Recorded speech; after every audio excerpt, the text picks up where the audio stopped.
Hanya beberapa tahun lalu, Ben Simmons digadang-gadang akan menjadi the next LeBron James. Tapi sekarang, gak ada satupun tim yang mau dengannya, dan karir NBA-nya akan segera hancur. Sampai sekarang, Ben Simmons masih berstatus sebagai free agent. Musim lalu ia memang masih bermain dan dipercaya oleh LA Clippers. Tapi yang bakal gua kasih tahu ini mungkin bakal bikin kalian berpikir dua kali. Ini adalah daftar gaji yang harus dibayar Clippers kepada para pemainnya musim lalu. Dan coba tebak, Simmons ada di paling bawah. Bahkan bayarannya nggak sampai 1 juta US dollar. Lebih rendah dibandingkan bayaran pemain-pemain senior yang sudah tua bangka serta rookie-rookie yang baru sebulan saja masuk NBA. Bukannya percaya, Clippers jadi terlihat terpaksa merekrut Simmons, seolah-olah yang penting ia masih masuk tim NBA. Menurut gua Simmons kasian banget sih. Coba bayangin, Simmons dulunya adalah pemain pick nomor 1, dan sebenarnya dia ini sudah ditakdirkan untuk menjadi calon legenda NBA. Tapi kenyataannya, di usianya yang masih 28 tahun ini, di mana Simmons seharusnya sedang berada di masa-masa prime-nya, justru menjadi pemain cadangan yang tidak bisa diharapkan. Bahkan nilai kontraknya yang sebelumnya sebesar 177 juta US dollar atau sekitar 2,9 triliun rupiah, langsung terpangkas habis jadi 775 ribu US dollar atau sekitar 12 miliar rupiah hanya dalam hitungan hari. Iya, gue paham 12 miliar tuh masih banyak. Jadi fokus ke penurunannya aja ya guys ya.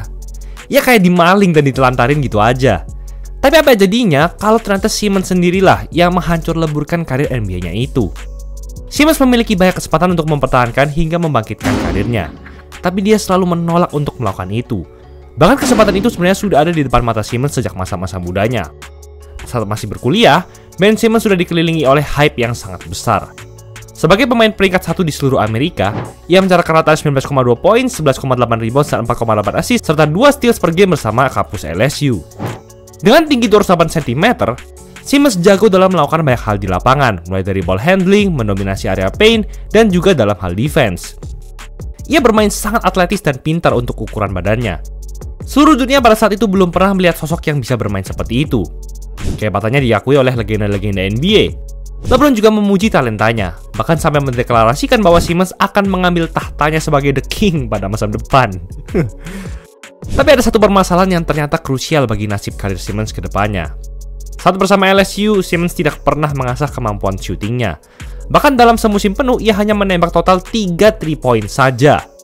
Tapi itu tidak menjadi masalah bagi Simmons, karena ia masih bisa tetap dominan dan namanya masih tetap berada di urutan paling atas di NBA Draft.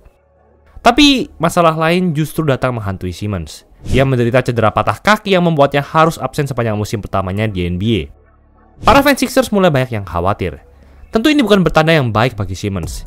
Ia sudah mengalami cedera berat padahal belum ngapa-ngapain di NBA. Namun yang terjadi setelahnya ternyata di luar ekspektasi. Setelah pulih, Simmons dapat bermain dengan performa yang bagus.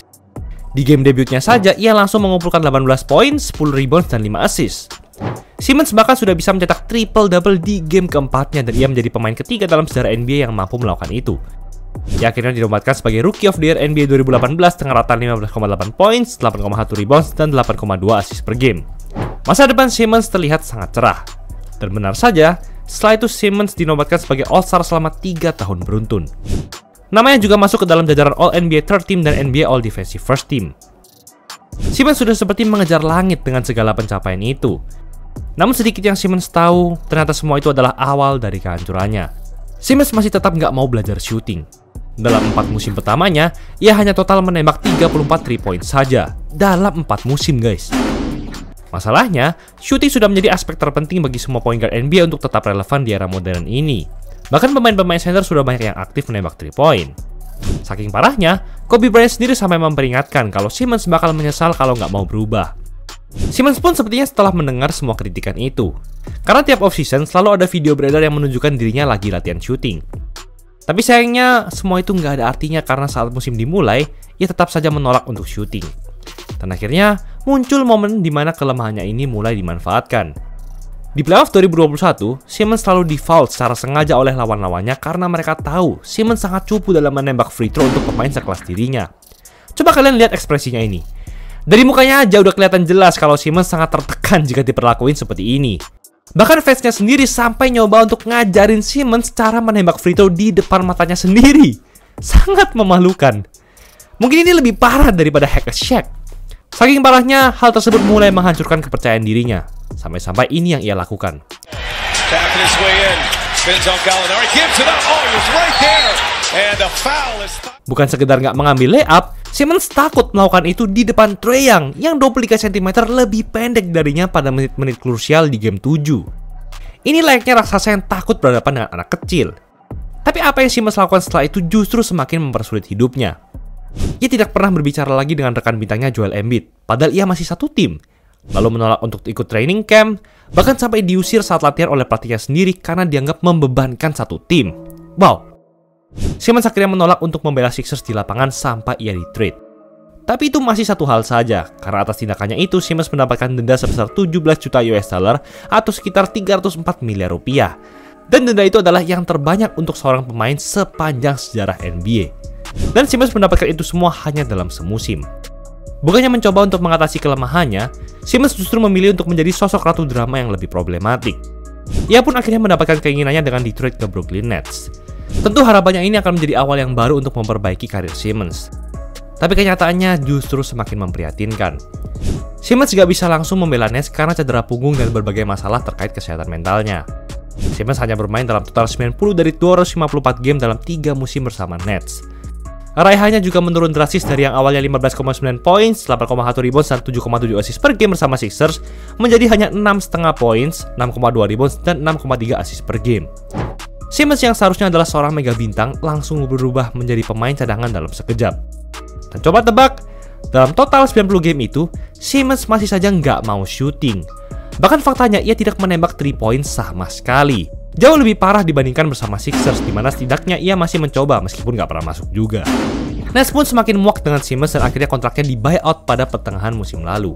Simmons akhirnya tidak memiliki tim untuk pertama kalinya dalam karirnya. Tapi untungnya Clippers masih memberi kesempatan kepadanya dengan kontrak yang sangat kecil. Awalnya Simmons tampil menjanjikan dengan mencetak 12 points, 7 rebounds, 6 assists, dan 3 steals di game debutnya. Tapi yang terjadi setelahnya sangat-sangat menyedihkan. Simmons tidak lagi dianggap sebagai pemain yang bisa berkontribusi besar. Clippers hanya membutuhkan defense-nya saja. Tapi ketika di sisi offense, ia selalu mempermalukan Clippers dan dirinya sendiri karena dia nggak bisa ngapa-ngapain. Bahkan ia hanya dimainkan dalam total 42 menit dan hanya bisa mencetak total 4 poin saja dalam 7 game lawan Nuggets di playoff tahun ini. Dan jika kondisinya yang sekarang yang masih menjadi free agent dan gak diminati tim NBA manapun ini masih gak bisa memotivasinya untuk lebih banyak shooting, gue gak tahu lagi sih harus gimana lagi. Padahal kalau Simmons bisa dan mau lebih sering shooting, pasti ia bisa menjadi salah satu bintang paling sukses di NBA saat ini. Atau paling tidak ia jadi pemain cadangan yang solid setelah semua drama yang ia buat itu. Simmons sudah terbukti hebat dalam mencetak skor di area paint. Dan dengan sedikit membangun reputasi sebagai shooter, ia sebenarnya bisa saja menciptakan lebih banyak space untuk melakukan drive dengan mudah. Tapi inilah realitanya sekarang. Simmons telah meruntuhkan karirnya sendiri dan ia tidak memiliki mentalitas yang kuat untuk memperbaiki semua itu. Kalaupun Simmons ternyata masih diberi kesempatan pada masa depan, gua rasa itu nggak akan bertahan lama jika ia masih tidak percaya diri dan menolak untuk shooting. Itulah episode kali ini. Gila, cuma 70.000 plus kamu udah bisa dapat satu style jersey, free design, free voucher, dan custom satuan. Gas CO di Easy Sportswear. Jangan lupa like dan subscribe agar channel ini bisa berkembang dan menghasilkan video menarik lainnya. Thanks for watching, I'll see you in the next video.